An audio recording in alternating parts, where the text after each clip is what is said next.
All right, class. I'm going to go into 5.5, 5.5.4, but it'll work in 3 as well.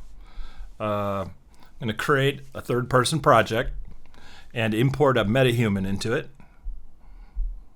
Call it Cinematic MetaHumans. And create that. And I'll probably customize this scene so that I know that it's the one I modified. Quixel Bridge is required.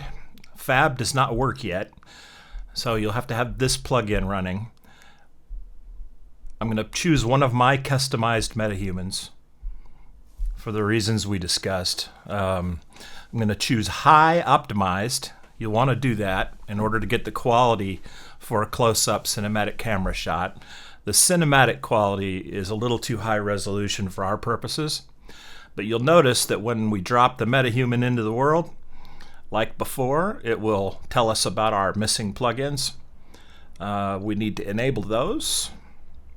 That's not all we need to enable yet, but before I do that, instead of this noonday sun shining down on him, I'm going to move the directional light around a little bit just to get, more of a cinematic look, because we're going to use a close-up cinema camera. Now, after rebooting, I will go back into plugins and search for MetaHuman. There are a couple of MetaHuman plugins here which aren't on by default. MetaHuman and MetaHuman Runtime. We have the SDK running, but not these two. And they are experimental. They won't be soon. Soon they'll be a part of the normal installation. Once we reboot, we've got all of our plugins running, which will allow us to run MetaHuman Animator. If you go right-click in the content browser, you can create a MetaHuman Performance. And I'll probably call this Performance, so I'll remember that that's what this is. If you open it up, it says, what kind of input type do you want to use? Footage or audio? I'm going to use audio in this case. You can use any kind of audio. You can record your own voice on your phone. I'm just going to use an old clip from a 1970s movie that I happen to have. Richard Burton and War of the Worlds. I'm going to use one of those. You can use any audio you like. Norton, the walls of ruined cottages were alive with moving red fingers. I just like that choice right now because I happen to have this, the master audio recording for this. But you can use your own voice. You can use a clip from a movie. Alive with moving red fingers, and at Billericay, everything had shriveled and died, leaving nothing but a vast red swamp. So like I said, you can use anything you want. Once you have set that audio as the input type, you can press Process. And look what we have. At Cold Norton, the walls of ruined cottages were alive with moving red fingers, and at Billericay, everything had shriveled and died, leaving nothing but a vast red swamp. So, some of Epic's cutting-edge voice-to-animation technology. This is much more accurate than a live link, but you can do that. You could capture your own voice, your own face with an iPhone or Android, iPad, and do the same thing, but this is more accurate. It prefers WAV files, WAV audio files. You can use others, but you could just find any kind of a WAV file of a voice to do this. Just checking to see. I'm going to export a level sequence with the processing range. And that means the in and out point that I set down below. And you use BP Chris, your MetaHuman as the target. And it will create a level sequence automatically for you that includes just that face, which is Chris's face only. Doesn't have the rest of his body, but it does have his face. Now, if I drag this in, the level sequence into the scene, actually, it does create another Chris automatically for us. Right now you can see that I've got the level blueprint says we're going to use the sequence voice, and there it is, and it has added animation for the face, for talking, blinking the eyes, variety of things. But there are lots of other controls available to us. Now you see I'm just going to delete the original Chris and bring in the one that the level sequence created for me, which was at the origin, and I'm moving it back to this position. So that's a little confusing part. If you bring in your MetaHuman, once you've done this process, it creates a new one for you. But it's exactly the same. Now we have a rig attached to him. The rig, you can see the controls like a standard Rigify rig or something you would use in Blender. Cottages were On the right, with moving red fingers. So we have specific facial motion, and then a second control screen on the right for certain expressions, parts of movement of the face. See, if I grab his neck, it was jerky motion until I turned the snapping off up above. Now that the snapping is off, I can grab any of these controls, which are a little hard to grab if you're backed away. See, even at this distance, the sneering effect, the squinting effect, moving the eyebrows, it's very, very complete and complex facial rig, which is why I wanted to introduce you to it. Right now, this demonstrates how complex animating a face can be, but it also is amazingly refined, from the way it used to be, as you can imagine, even just a few years ago. So having this available to you, automatically rigged, is very, very powerful. So you're not going to be able to see all these details, but if I open the sequence, on the left at the bottom, you see dozens of variables. Eyes, spine, clavicle, neck, all the standard stuff that you would animate with the controls that are around his body. This head control here, for example, it's already got keyframes filled through the timeline from 0 to 360. It's hard to see. Don't have to worry about exactly what I'm doing. I erased all the keyframes between 0 and 360. I'm going to put 1 at the beginning, and then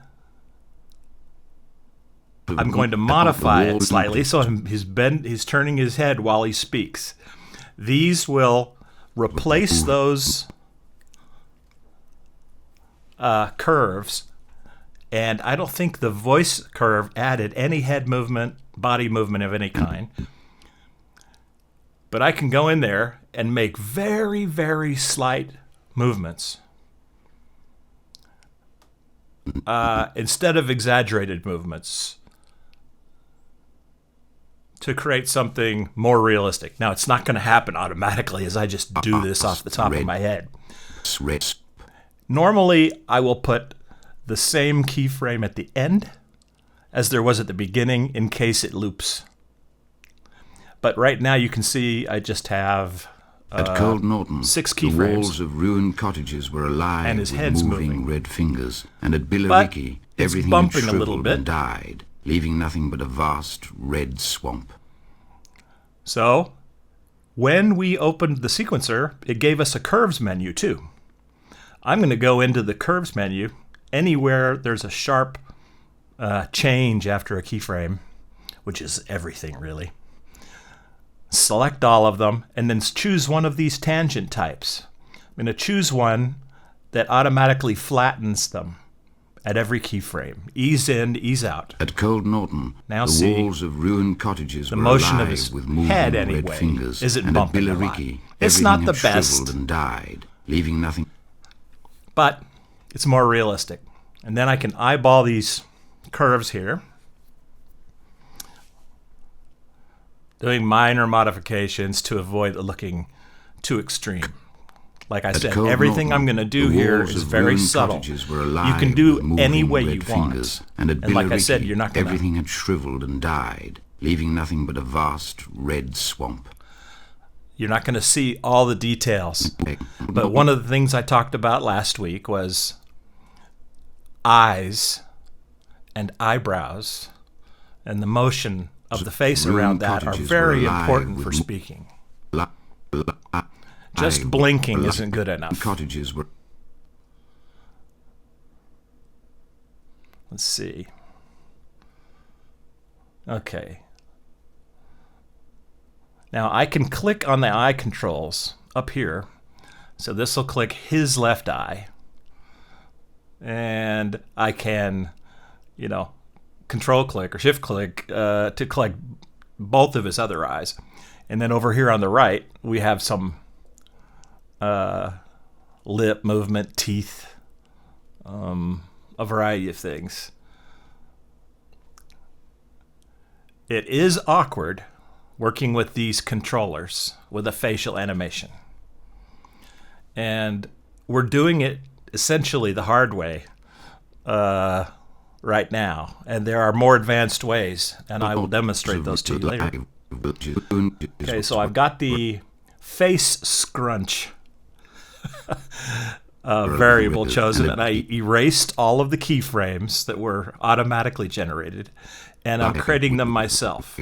Very subtly, he's talking about creeping red fingers, right? So I'm going to scrunch his face a little bit. See that? So when he's saying it, he scrunches his face a little bit like gross. Apparently Martian weed grows on the earth, you see. And so, what else we got here? Wrinkle.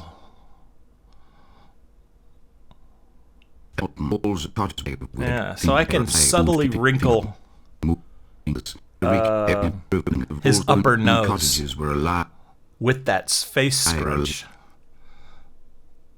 And when I select these two here in the sequencer, the controls are automatically selected for me over here. Then I can just use the movement gizmo, the arrows. See? To move them. It is not easy, especially for a video like this where I'm trying to keep the playback window as large as I can, but even at this size, it's hard to see these controllers. But it's never been this easy to animate a face. And that's the point I'm making. But you will need to understand how this works, because what's coming is pretty amazing. And the way we animate will be evolving. And animators like yourselves will be the ones who pioneer it. But you see the controls we have here, just like a Rigify body control, but for the face. And so we do have facial rigs and body rigs here, both available to us. It's keyframed everything. And so anytime I want to change something, like I'm moving his brow down here by clicking that, part of me wants to just grab it in the control on the right, and then part of me says, I'll just search through these fields on the left and find what I want. The key is a subtlety of animation. You might want to do a cartoonish style animation. Record something from Phineas and Ferb and do it. You'll need to grab audio that doesn't have any music under it. Yeah, see, subtle motion of the eyebrows. Maybe a little hope here after that scrunch he just did about how weird it was that there's red weeds growing all over England. Maybe a little hope here at the end, maybe, but not really, because everything's turning into a vast swamp. But as I do this, you'll see very minor moves here. I'm talking about 1 degree, 2 degrees, and you can see when I grab those gizmos and move them, that it shows how many degrees I'm moving that. And then if I need to adjust them, I can go into the sequencer curves here.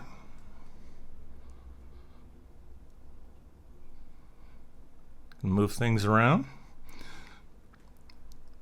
You'll want to get a feel for this. You don't have to do it. You don't want to do it exactly like I'm doing it. But you can look at this and say, okay, he's just keyframing the rig. It isn't writing over the face. You don't want to just go grabbing his lips and delete all the curves in there, because it has created some great curves for his tongue and his teeth and his lips as he speaks, that is synced up to the audio. Mostly. There are some bugs with audio sync right now. Hopefully we won't run into them. So as he finishes this, he's looking down and like, I don't want to look at the big vast red swamp. Something like that. At Cold Norton, the walls of ruined cottages were alive with moving red fingers, and at Billericay, everything had shriveled and died, leaving nothing but a vast red swamp. Yep. Okay, now if we wanted to, his body has got keyframes, but they're all empty. I don't think anything's moving. It's all 0. But if I wanted to, like his spine here, you can see where the manipulator is on his spine, above the waist. I can go in there, pick a spot, and then very subtly, very, just a couple of degrees, half a degree, 1 degree, just a little bit, set a keyframe. See, I'm setting a keyframe. It's just exactly like Premiere. Setting the keyframes, and you can move back and forwards from them. You can also right-click on a curve and add a keyframe. But now, create a cinema actor, a cinema camera actor, and if I when I right-clicked on that, I could put it right where the camera was. Set object to view. And you'll see the cinema camera, it's got some manual focus stuff turned on. So I'm going to want to adjust its aperture and the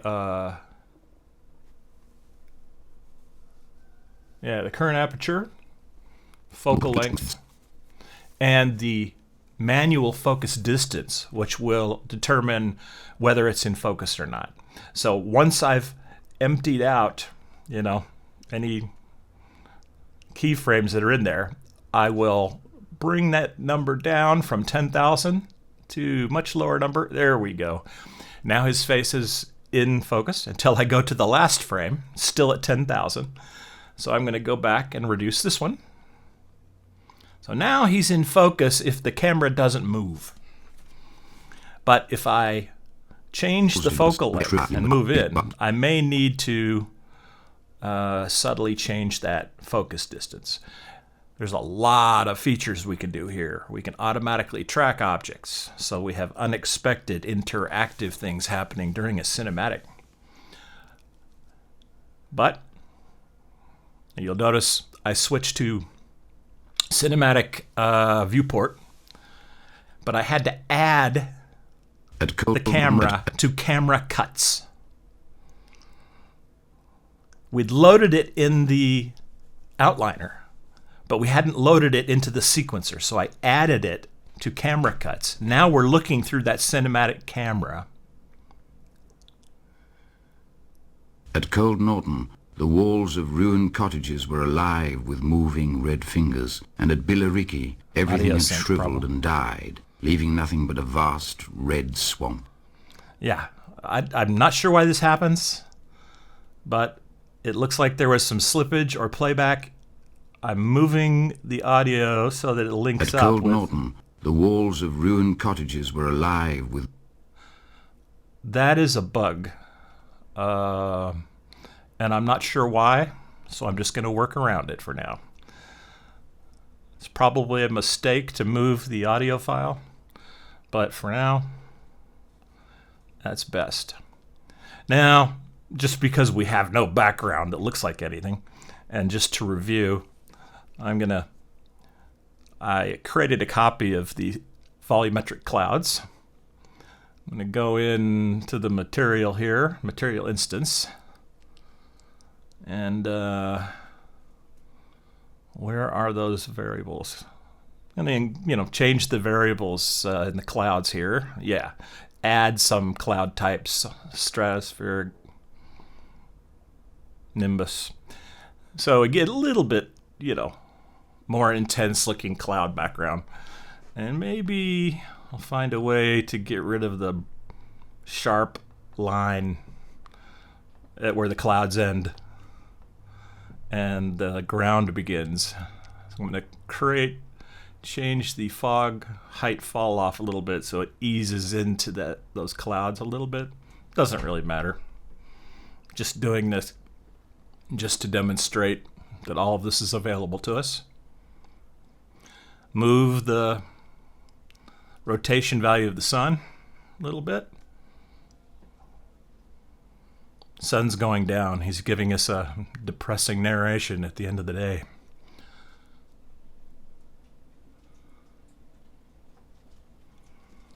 Yeah. So clearly I'm just winging this. Not too many animations.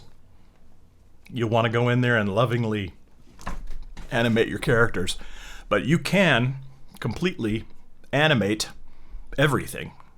You can animate the full character. He can be in a battle sequence, a full animated character. You can have him followed by intelligent cameras that frame exactly what he's doing too, and then load them into the sequencer. Let's see here. Cinema camera actor, that's the one we dropped in and added. This camera actor has a post-production blueprint built in. And so I'm going in there and adjusting it. So you can add a post-production volume, but these cinema cameras have post-production controls in them automatically. And we can keyframe those too if we want. But I'm just going to make it from 0 to 350 here. So that's At Cold Norton, the walls of ruined cottages were alive with moving red fingers. Audio's out of sync again. Stupid thing. So I was right. It was just playing back incorrectly, but the audio was probably in the right position the first time. I don't know, not quite. At Cold Norton. Yeah, that's better. For now, until I figured out what that bug is. Because it put that at Cold Norton, automatically. The walls of ruined cottages were alive with moving red fingers, and at Billericay, so there we have it. And We've animated a MetaHuman, generated a facial rig, and created keyframes in the sequencer.